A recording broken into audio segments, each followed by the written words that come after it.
Hello there.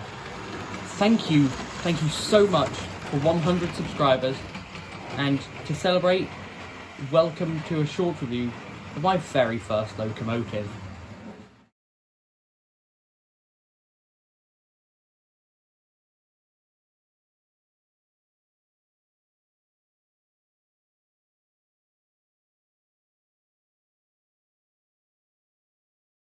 Now before we get started, I just want to say thank you so much. Having 100 subscribers, it's not something I thought I'd maybe even ever reach, certainly not within 6 months or so of sort of starting up my YouTube channel. And it does mean the world to me that 100 people have subscribed to my channel. Thank you. I also know that this is probably not as special as a collection video, and had I known I'd hit 100 subs within 4 or 5 weeks, I probably would have just saved the collection video for this. But it was the only sort of special thing I could think of. I do want to do a running session, so if anybody wants to request any locomotives or something, I can do that. Yeah, I already had some requests on the comment section of another video, which will get done. Before I talk about the locomotive itself, I would just like to take a moment to sort of briefly talk about my early days in model railways. So I have owned this locomotive probably since it was new.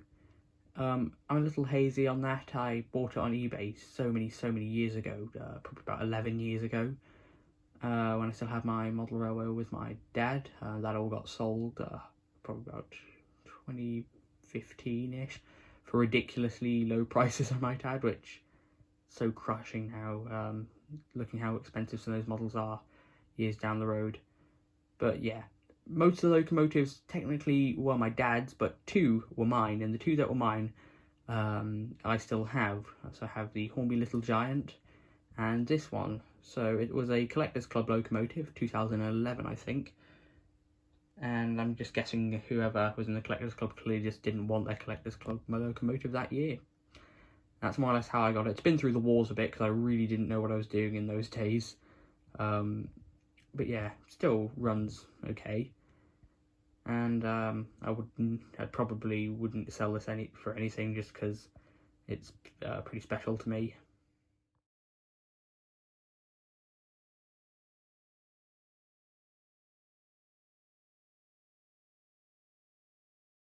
It comes in the sort of old-fashioned Hornby box that you saw all the time in 2010 or so. So it's not really that much to say about it. Inside you'll find just the usual polystyrene tray, and you can see there's your cutout for your detail pack. Which another thing is that detail pack was still there until relatively recently. The crew are on one of 3 engines. I think it'll be the N15, the 3F, or the 2MT. I can't remember which. But it's on one of my engines, so yeah. And you can see it's got the little, well, you can't see it, but it's got the little hole in the back where you can push the loco out. Now, it goes without saying that this is, as far as the real locomotive goes, this is a fairly poor representation of the D-tank. There have been a lot of sort of, what are they called, what-if liveries, where they try and make it look like a generic industrial locomotive. Well, they were industrial locomotives in real life, but there was like 7, I think, and they worked in a steel mill in Wales, so obviously not on the Midland Railway. And they're a lot smaller than this. This obviously has to fit on the standard Hornby 040 chassis.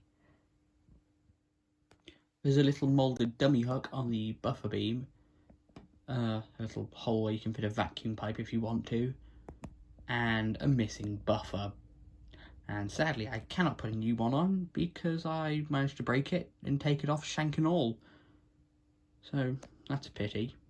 The coal load is not painted, and I believe it was Laurie Rose that from Laurie's Mechanical Marvels that pointed out that's probably only enough coal to light your engine up. And that's about it. There is very little in the way of painted detail on this model, but what there is well applied. It's got the number 11 printed in gold on the bunker, and on the tanks it has the Midland Railway lettering. Which, another interesting thing is I used to always think that stood for Midland Runner. I don't know why I thought that. I guess I was just a bit thick-headed, but even though I know that's not what it stands for, the name is more or less stuck and I still refer to the locomotive as the Midland Runner.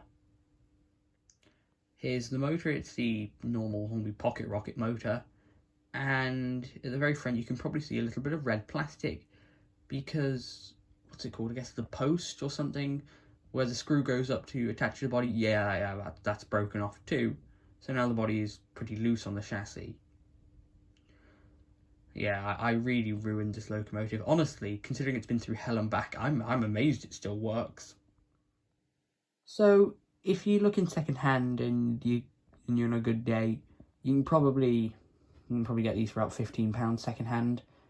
You can get them if you know the right sort of websites and shops. You can get them for £35 or so new.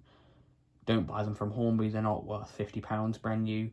I don't want to sound like I'm beating down this locomotive too much. I love it to death. It's very special to me because it was basically the first locomotive that was mine. So, yeah, I love it. And it's not as good as even the 3S sitting in the background, which is a much older model. But I still think the D-tanks are pretty good, and that most people should probably have one of their layouts, just considering how cheap they are. Now, time for some running. I should say those coaches and brake van were also on the original layout.